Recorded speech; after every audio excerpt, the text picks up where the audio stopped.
Well, hello and welcome back. I came up with a name for what I term the egregious insecurity gene. You know, those people that constantly have to prove themselves by exhibiting to the world that we can do anything and need to show that we're very special people and can achieve things that no one else can. We're part of the superior race and come from solid genes.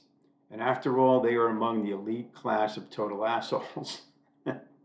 When someone responds to me in a text message with the letter K, I'm like, can't you just add the letter O to the front of the K? Is it that difficult to do? Ricky Gervais claims that the difference between the British and the Americans is that the Americans have better teeth. We know that. And that most Americans state that they want to become president or to be successful or very successful somehow, while the British say, no, you don't want to do that. A perennial is a plant or flower that live in the ground for more than 2 years. Then they die into the ground every fall, and the roots survive the winter and resprout in the spring. Most plants or flowers are delicate and can be easily destroyed, but you have to admit that these plants get a second, third, or even more of a chance of returning from the dead to live again, which of course begs the question, why can't we be a perennial? Well, for one, we are much more complex, larger, and we can live for decades. And I'm sure that we would prefer being a perennial, but I would surmise that God or the creator of the universe or whatever had something else in mind. The animal kingdom has done its share of destruction and chaos, especially us humans. So I don't think that a repeat of our behavior was in the cards. We've done enough damage, much of which is now irreversible. My wife Mary surprised me as she tuned into one of my recent videos, which she normally doesn't do. She's not supposed to be doing this. This is my only outlet for venting and complaining. I have to find a way to block her, which I suppose is not possible. She's ruining my act. So I told her that the guy that she sees on YouTube is actually an imposter, and I would never say disparaging things about my dear wife. And oh, to Mary Ellen out there, it's true, I am a coward. I love listening to foreign accents because it does get a bit boring listening to the same language. Now, this is going to be a struggle. And since I only speak and understand one language barely, but my favorite foreign accent is by far the Scottish accent. I mean, that what else can I say? I love the Scottish accent. It's not a problem if you haven't gotten any. It's done. It's done, actually.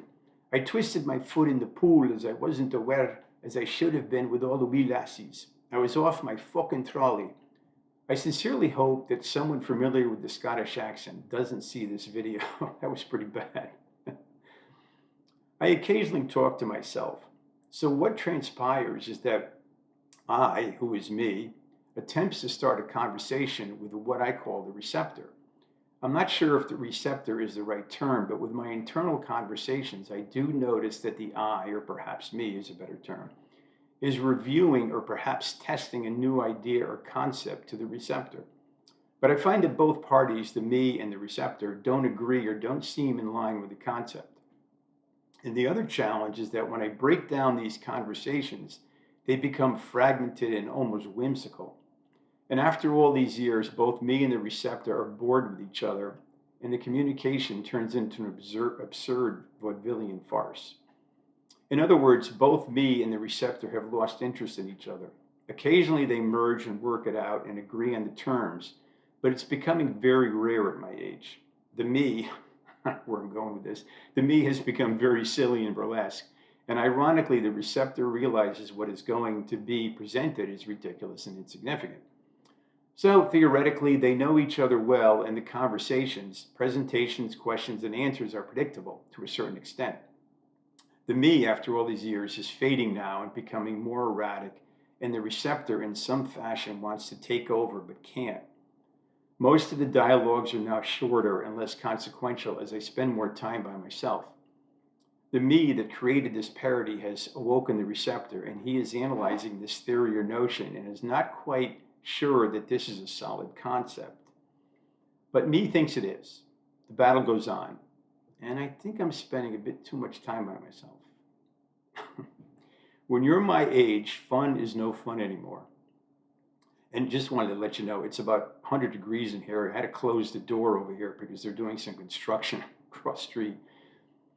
If you're looking for uplifting information on TV, don't turn on the news, but at least commercials are uplifting for the most part. I could and would like to discuss the current political chaos in our country right now, but I don't have the time or energy since it would take hours, possibly days, to accomplish this goal.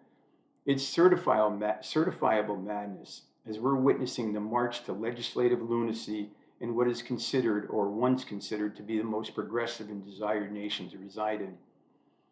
And you ask for an example. Let's see, as of June 30th of this year, we had 338 mass shootings so far, and there's been a few since then, this is July 5th. And yeah, keep the same archaic and barbaric gun laws. Unbelievable. And lastly, I'll end with this one. And remember, use what you've got and what you ain't got. And I will see you later.